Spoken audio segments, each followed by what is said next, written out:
लेके एगो बाती टाटी के लेके एगो बाती ढूंढी में खोदल है बाबा रहती।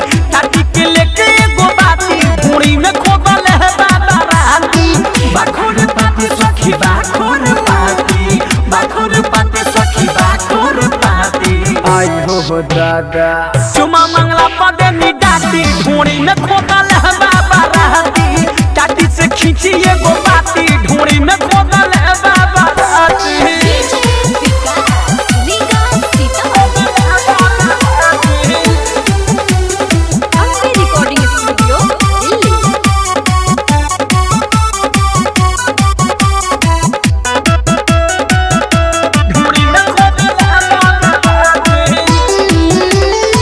दर्द उठल हम भगनी चिला के लइका रहे सखी बेतिया जिला के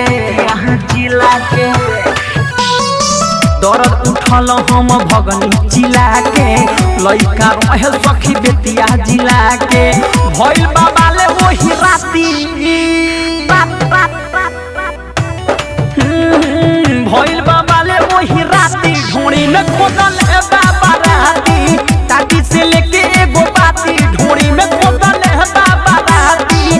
टाटी से खींची एगो बाती ढूंढी में खोदल है बाबा रहती।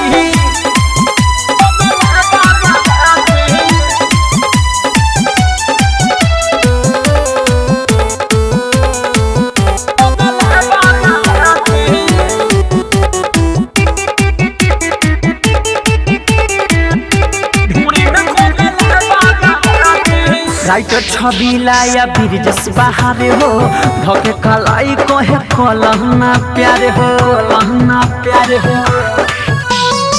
राइटर छबीला या बिरजस बहारे हो धोके कलाई कोहे कलहना प्यारे हो। सोचिला मार देले छाती हाँ सोचिला मार देले छाती ढूंढी में खोदल है बाबा रहती।